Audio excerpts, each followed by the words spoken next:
Check 1, 2. Well, hello there, boyfriend. How are you this fine day? I'm really good. Is it working? Yes. Excellent. Let's not touch shit. I'm afraid to ask, but I have a great question. I don't even know what I was going to say. I'm so disturbed right now. This is Afraid to Ask with Jamie and Dr. Erika. I see you're on your phone over there. I wanted to... what are you doing? I'm posting the story of the joke I just told you. Oh, yeah. You love TikTok. You love the TikTok. You like the TikTok. You like the trends. I'm posting it on Instagram, though, and I'm tagging you. Oh. It's amazing. Okay, I'm done. So the reason I asked you why you're on your phone was because I told you a tiny bit about this, but I just had another thing happen where, Shh, Jamie. Sorry. I'm trying to podcast over here. I'm really sorry. Be a professional. So let me tell you something that we've discussed before that is terrifying, sad, scared. Like, I feel helpless. I got a message yesterday from several people that were members of the same kind of family. And what happened was the first one was from a young woman. And she said, my mom has been talking to you for a while.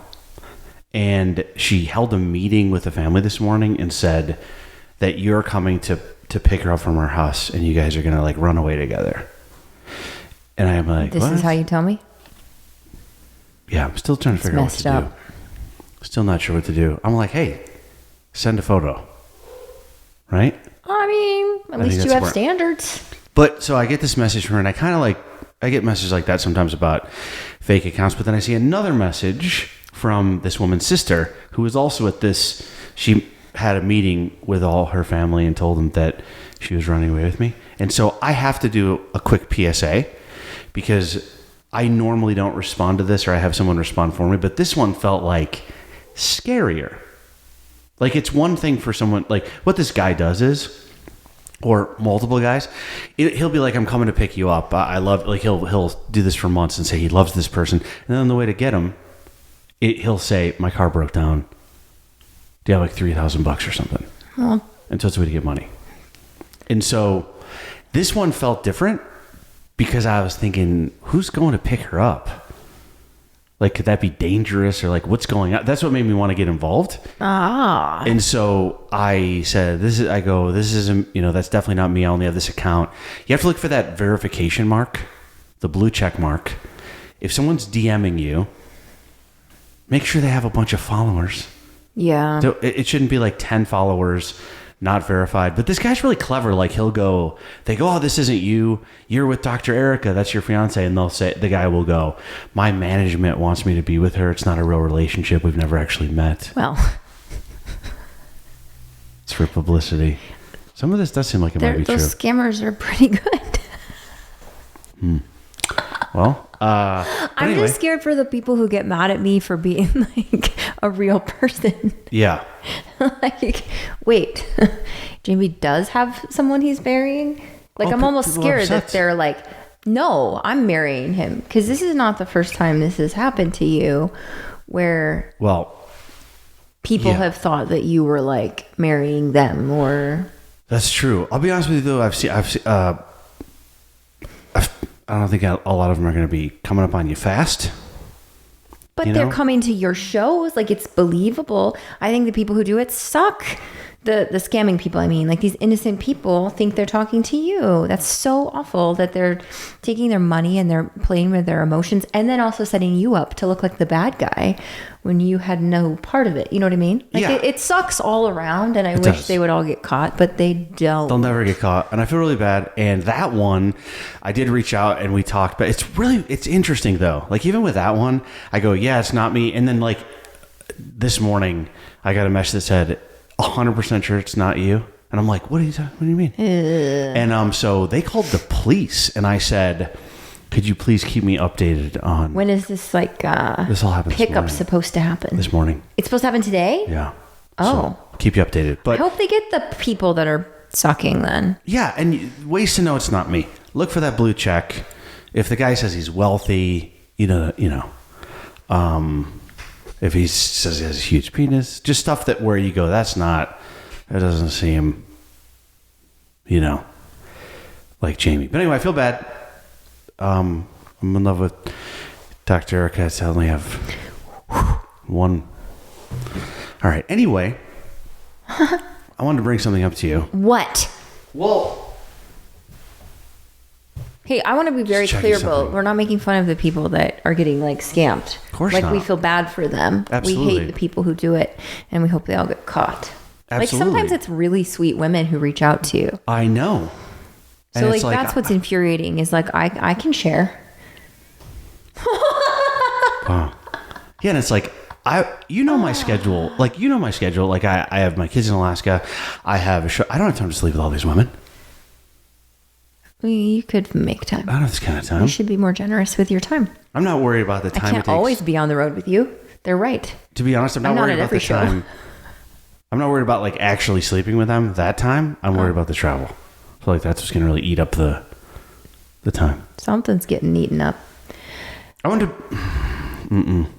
to bring something up to you, and it's not a medical question. I have two ways to go with this. With the debates were this weekend, which neither you or I watched the debates between Trump and Biden. Sorry, I have TikTok songs in my head. Did you? You always do. And here's my question. Doctors are coming out this morning. I'm going to try to keep this non-political. I love trying to... Biden, in your professional opinion, I know you didn't see the debate, but people in his party are now asking him to step down, right? And I'm suggesting when he steps down, there should be a person on each arm holding him. Stepping down. Step. There's a step there. Let's step down. What is going on? Like 4 years ago, how long would it take if you had a dementia type of situation, which is horrible for everyone involved? I thought it was more everything's okay and then everything's not. You remember people, but is there this gradual, like, I don't know if you saw this debate, but I watched it and was like, wow, man, like there was part of me that felt like it's not fair what they're doing to him. He's like, at the end of the day, politics aside, he's like an old dude that I think they're setting up for failure. And he's like, he talks like, and then there's a video, I don't know if you saw, at the end of the debate that they did not televise. They show Trump and he's like, thanks everybody. And he walks off. And then Biden leaves. Did you see it? Yeah, his wife took his hand and they walked down the stairs. Could barely get down the stairs. Like, it's like, okay, here we go. And then they shook hands with all of the people that were like monitoring the debate. Yeah, which I appreciate Biden shaking hands with people that were actually there. That was cool. What could it be? What could be a thing? What could be a diagnosis of someone that like sees a little stair and is like, okay, we got to get down those stairs. Like, is that a physical thing? Like, is it my legs or my knees? Or to me, it feels like... I think what you're talking about is multifactorial. So you have to break it down musculoskeletal-wise. Break it down. Oh, well, there's your first problem. Okay. Is it like a physiological problem? That's what I'm asking. Like difficulty with mobility, activities of daily living, so he's unstable on his feet.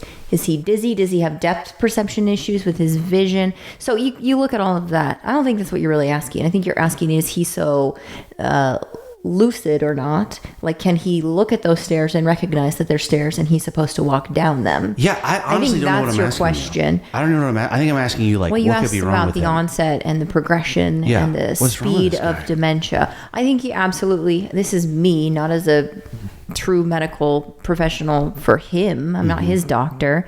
So it's hard to say from being an outsider, but from the medical field, you absolutely see signs of dementia, right? And that's what's scary. But it can progress in so many different ways because it's not just age-related dementia. There's Lewy body dementia. There's Alzheimer's. There's you could have a stroke. So if you have a cerebrovascular accident, you can have part of your brain not get blood and oxygen, and you can have issues with how you speak or how you think. There's something called a word salad where people have a difficult time. Do you know Kamala Harris brings that to every gathering? The word salad. She goes, I'll bring the word salad. Well, it's all jumbled. There's a really scary condition where this is a chopped word salad. There's a really scary condition that is what? A chopped word salad. Yeah, I mean, it's all in there. It's not just a word salad. It's like, like, what is happening? Kamala more than let's stay not political. Well, there's one that's really scary called expressive aphasia, where you know what you want to say, but you absolutely cannot get the words out.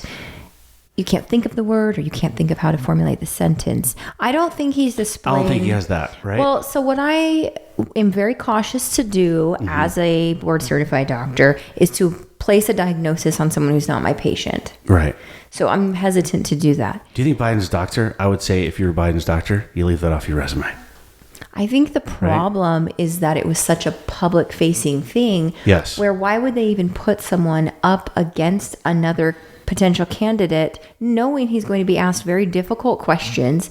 This is a debate, by the way. This isn't a speech that he can just read, right? He has to be quick thinking on his feet. He can't prepare fully for it. He did have all the questions ahead of time. But you're right. You don't know what he's going to say. His opponent's going to say. Right.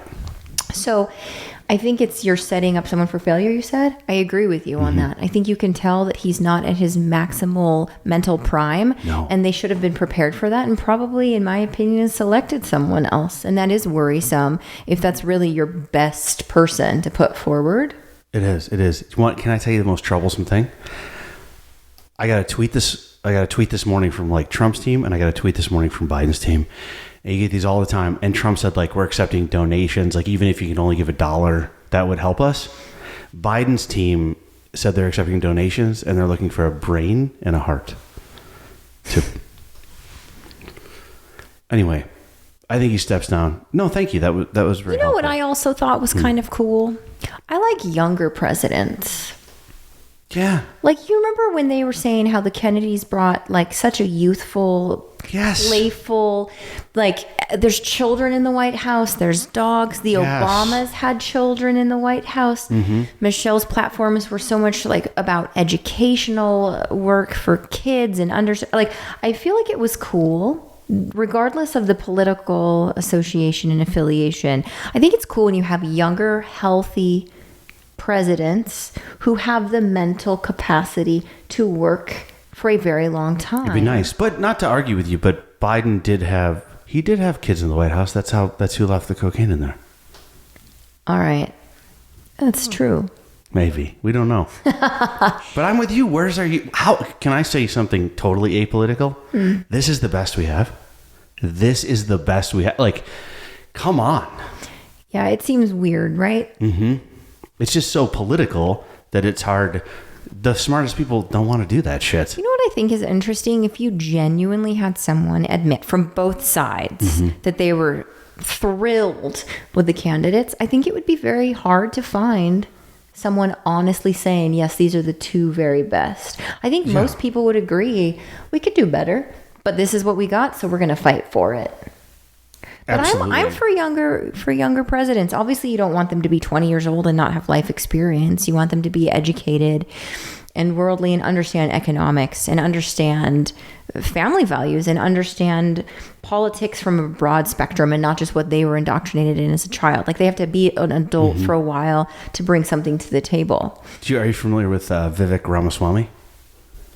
About what? He's a young dude in politics that has, in my opinion, a lot of fresh ideas. He is very well spoken, and there's some talk that he might be involved in some way. I don't know if you'd agree or disagree with his policies, but he definitely brings a youthful energy. And I only bring this up because I have his cell phone number, and I was trying to somehow work that into that. He may be a VP. I met him on Gutfeld, and we really liked each other. And he was going to actually do like a guest set at one of my shows, but didn't work out. And I just was trying to find a way to shoehorn in that. I could text him. I'll bet it's not his real phone. I'll bet it's like he has a second phone. Are you used to that with women too? You know, I'll be honest with you. My feelings got very hurt this weekend. Very hurt. And it was... From something I did? No. From something Vivek did? No, I don't want to say the person's name. Please, you're going to know who I'm talking about. All right. There's a guy who was like a really good friend of mine. Oh. Really good friend of mine. And I think he's pretty famous now. And I feel like we were like really good friends. And then and I'm not judging. There could be many reasons why this happened. Have you ever had someone get a new cell phone and you don't make the merge? Do you know what I mean? Not anymore, because I feel like it's so easy to just switch it over. But back in the day, I would definitely get who is this? Sorry, got a new phone. So it's so easy to switch it over. And somehow I don't think I made the merge. I texted him the other day because it was a show, and it was green. My text was green. What does that mean? Not received? It was blue. It was an iPhone. Previously, we messaged a lot this year. I saw he was performing here, and I texted, and it was a green text, and I go, oh, man. What does that mean? New phone. Doesn't care who this is. Is that what that means? Well, I mean, it could mean anything. It could mean he got a new phone number and didn't transfer. When you become super famous, I imagine that's very complicated. Like, maybe you don't want the thousands and thousands of phone numbers you have. And I also have a thing that happens with me where people think we're closer than we are.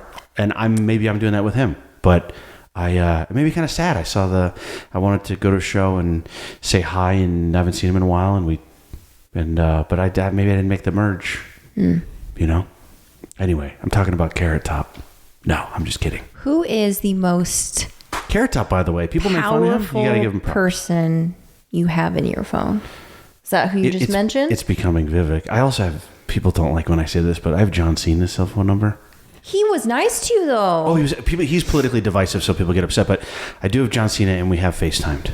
Yeah, you told me he was really nice. I always like it when you tell me stories of like famous people who are like really down to earth and cool and genuinely like just good. Who's yours in your cell phone? My most powerful person in my cell phone? Is he in this room?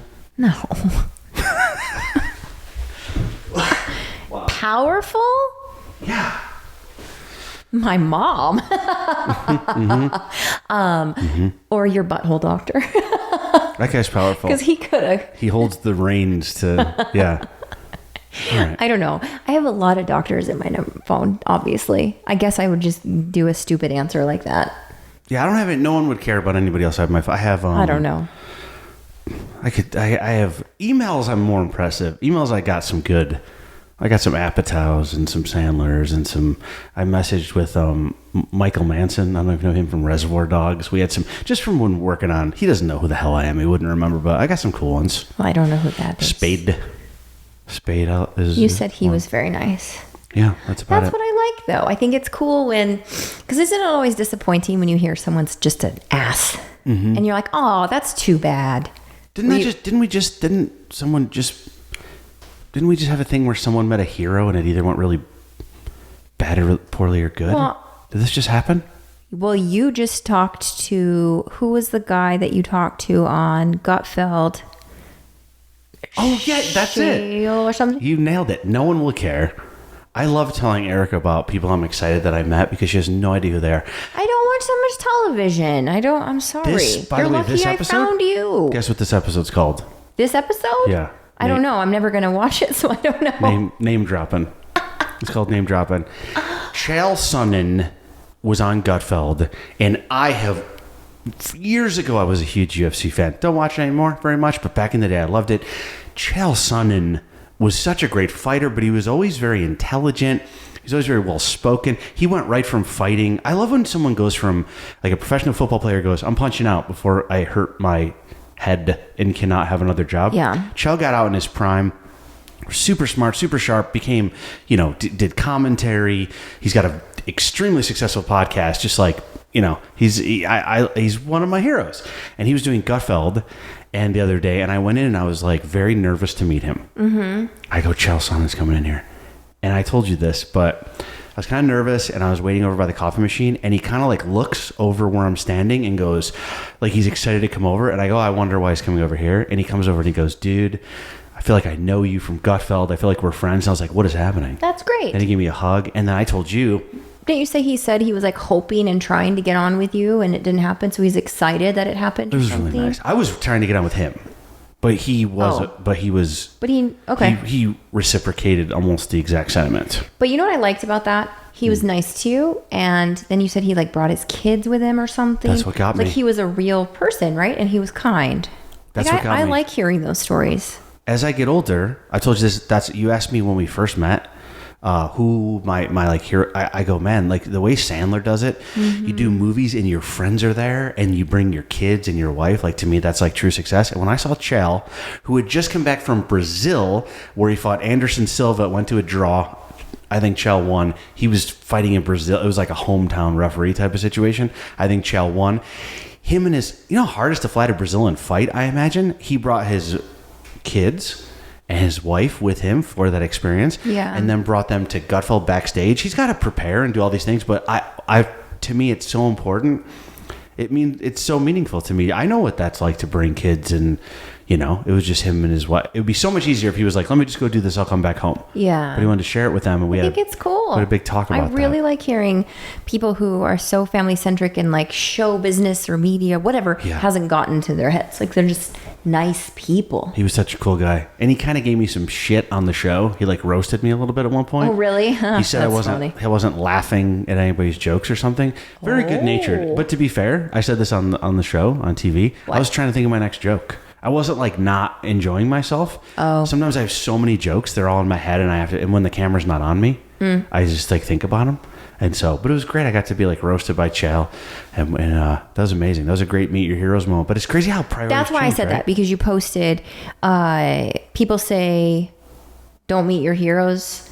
And here's my comment to that. Yeah. Meet them or something. Yeah. You're like, meet them. And I thought it was cool. Take you were a like, shot. I'm going to give him props because he was nice. Yeah. It's always disappointing when you see someone who's like super nice on TV and they seem really cool, and then you hear a story where they're just a complete jerk. So I like it when it goes not maybe the other way. They don't seem like jerks and then they're nice, but they're always nice. Couldn't agree more. And honestly, refreshing. I have a couple when I go to comedy clubs, no names mentioned, where guys that fame changes some guys, and sometimes you hear like amazing stories like about how gracious people are. And lately I've been hearing some stories about guys I loved where I go, man, like one of them was a post like that it was on Reddit, and it said, don't meet your heroes. I met this guy, I knew this guy, personal friend, and he goes, this guy was such an asshole to everyone. I have never, and I always wonder like how, like where's that come from, where you finally get everything you want and all the fame and money you want and it's all working out for you? Why choose? Have you always been that person, and you were the nice guy just to get to this point?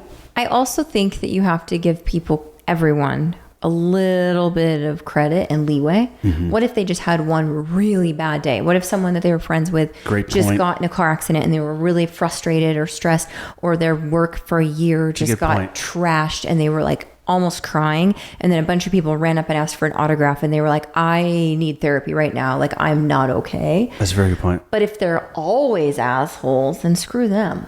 But if they're like mean once in a while, I mean, think about like the standards of like someone posting something that's barely bad and they just get torn apart online.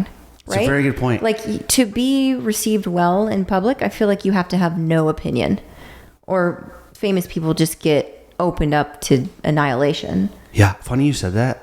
A guy on Facebook the other day, I don't know this guy, but I know some of his friends, he's a comedian. He goes, man, I just met this person. And this person was one of my heroes, and I saw him in the hotel. I couldn't believe it was him. And I went up to him and like, what a prick. He goes, wouldn't take a picture with me, was rude to me. And I was reading it, and I know the guy that he wanted the picture with, and he's like a super nice guy. And I just happened to know a very good friend of mine that knows this guy, right? And he had this horrible experience and wrote this post like trashing this guy. I just talked to this person, the one he wanted the picture with. This weekend, he has a tough marriage. They're married, but he has a tough situation where he had just found out something like really crappy. This weekend he found out that like his wife had like spent all this money they didn't really have. She has a little bit of a spending problem, and she had like, it was something crazy. Like he found out she bought a house or something, and he's been like working trying to pay off these debts because she buys a lot of like fashion stuff, and this was like a big one. Like she bought like it was like a house or a car, and he was like, I don't know what to do. I know for a fact it happened this weekend, and I know that guy didn't take a picture with that dude because all that stuff was happening. Yeah. So I called my friend, and I go, could you tell him to take that post down and tell him what that dude was going through? Oh, good. And tell him to maybe ask tomorrow or something, because I'm telling you, this guy is so generous with his time. Yeah. This is what he walked into. It has nothing to do with him. Did it work? I don't know if he took it down or not. I'm not good enough with Facebook to find out. Well, that sucks. It sucks. Because like people who aren't in the public eye can have bad days every day and get away with it. Yeah. And like famous people have to be perfect, or if they're not smiling, the picture from paparazzi will be like, they're a horrible person. And you're like, what?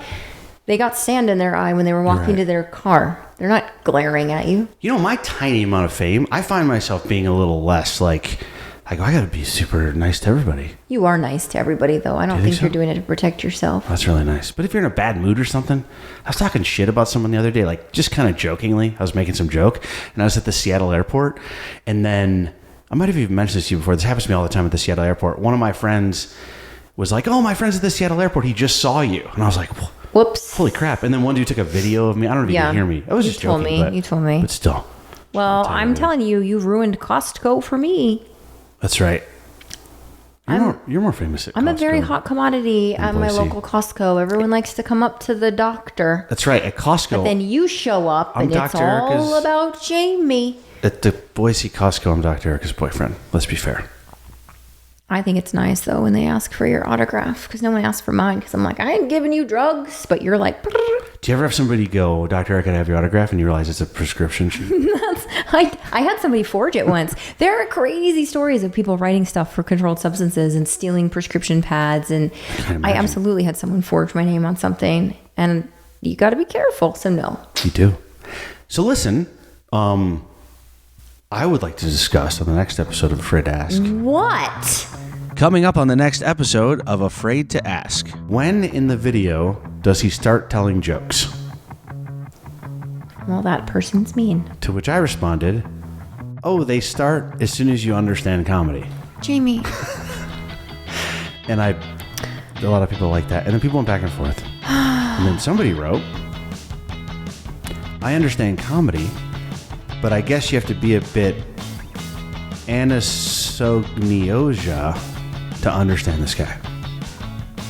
Are you familiar with the word? What? Anosognosia? Can I see? Yeah. You have to be a bit anosognosia. I'm going to be honest with you. I Googled it. I'm not afraid to say. Can I tell you what it was? It says it's a neurological condition that prevents people from recognizing or understanding their own health conditions or problems. It's also known as denial of deficit, lack of insight. Anosognosia can affect sensory, perceptual, motor, affective, or cognitive function. So basically they're saying you have to have dementia or whatever to find this guy funny, which I find strange because I think they're saying that Biden would like that one.